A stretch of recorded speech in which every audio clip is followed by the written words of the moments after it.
Compte rendu de la 59e réunion du Conseil de ministres. Le président de la République, chef de l'État, Félix Antoine Tshisekedi Tshilombo, a présidé ce vendredi 19 septembre 2025 à la Cité de l'Union africaine, la 59e réunion du Conseil de ministres. 4 points étaient inscrits à l'ordre du jour, à savoir 1. Communication du président de la République, chef de l'État. 2. Points d'information. 3. Approbation d'un relevé des décisions du Conseil de ministres. 4. Examen et adoption de textes. La communication du président de la République a porté sur 2 points principaux, à savoir 1. De la nécessité de prévenir les naufrages sur les voies navigables. Le président de la République est revenu sur les derniers naufrages qui continuent d'endeuiller les familles congolaises. En effet, le 10 et 11 septembre 2025, 2 autres accidents tragiques sont survenus, respectivement en amont de Bassankusu et d'Engombe, dans la province de l'Équateur, coûtant la vie à plusieurs compatriotes. Il a adressé les plus émues condoléances aux familles des victimes et a exigé que les enquêtes en cours aboutissent sans complaisance afin que les responsabilités soient clairement établies et que le coupable réponde de leurs actes. Au regard de la nécessité de mettre fin à ce type de drame consécutif à un manque de discipline et des responsabilités à plusieurs niveaux, il estime qu'il est possible d'y mettre fin à condition que chaque acteur, au sein de l'État comme dans la société, assume pleinement sa responsabilité. Dans cette optique et dans la suite des directives données lors de la 17e réunion du Conseil de ministres du 11 octobre 2024, à la suite du chavirement d'une embarcation sur le lac Kivu le 3 octobre 2024, il a invité le vice-premier ministre, ministre de Transport, Voies de communication et de désenclavement, à dresser dans les plus brefs délais un état des lieux exhaustif de la navigation fluviale et lacustre en rapport avec les mesures déjà instruites, à renforcer ces mesures, notamment par la fermeture immédiate de tous les lieux d'embarquement clandestin, la traçabilité obligatoire des embarcations et l'interdiction stricte de la navigation nocturne. Engager une campagne de sensibilisation et de responsabilisation des opérateurs privés et publics ainsi que de communautés riveraines afin d'assurer une appropriation collective des règles de sécurité, notamment le port des équipements de sauvetage lors des embarquements. Le président de la République a également insisté pour l'accélération du processus d'acquisition et de mise en service des bateaux modernes, sécurisés et adaptés aux réalités de voies du pays.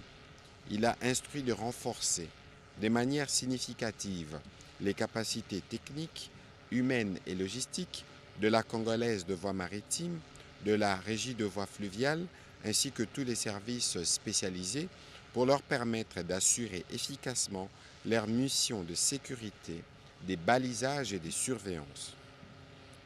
Par ailleurs, il a demandé à la ministre d'État, ministre des Affaires sociales, de s'investir pleinement dans la prise en charge des victimes accessibles et les cas échéants de solliciter le soutien des partenaires traditionnels. Le président de la République attend un rapport sur l'évolution de la situation au prochain Conseil de ministres. Le deuxième point de sa communication a porté sur la situation des embouteillages dans la ville-province de Kinshasa. Le président de la République a tenu à nouveau à attirer l'attention du Conseil sur cette réalité devenue insoutenable pour nos concitoyens. Les embouteillages qui paralysent chaque jour la ville de Kinshasa et qui détériorent considérablement la qualité de vie de la population. Il a rappelé qu'à l'occasion de la 22e réunion du Conseil de ministres du 15 novembre 2024, il avait insisté sur l'urgence d'améliorer la fluidité de la circulation routière à Kinshasa. Il avait alors souligné que la mission des agents de la police de circulation ne se limite pas à la régulation, mais implique également l'exemplarité, l'application rigoureuse du code de la route et la sanction de comportements compromettant l'ordre public. Le président de la République est convaincu que la mobilité constitue le poumon vital d'une capitale moderne. Elle doit cesser d'être une source d'humiliation et des pertes de temps pour devenir un vecteur des dynamismes économiques, des sécurités sociales, des sérénités sociales et des dignités nationales. À cet fait, il a instruit le vice-premier ministre, ministre de l'Intérieur, de dresser un état des lieux précis sur la formation, l'équipement et les effectifs des agents de police spécialisés dans la circulation et d'assurer sans délai leur renforcement tant sur le plan qualitatif que quantitatif. En concertation avec le vice-premier ministre, le ministre de la Défense nationale, il sera examiné la possibilité de mobiliser certaines unités de forces armées en appui à la police afin d'imposer discipline et rigueur, notamment aux grands carrefours et sur les axes stratégiques. Le vice-premier ministre, ministre de Transport, a été quant à lui chargé de présenter un plan opérationnel assorti des mesures concrètes pour fluidifier la circulation, la mise en place d'une signalisation moderne, gestion intelligente des carrefours et déploiement de solutions technologiques adaptées. Le gouverneur de la ville de Kinshasa devra de son côté accélérer la réforme du transport urbain collectif, notamment par la régulation stricte de l'activité des taxis et bus, l'interdiction des stationnements anarchiques, ainsi que la création des parkings modernes en partenariat avec des investisseurs privés afin de générer des ressources durables destinées à l'entretien urbain.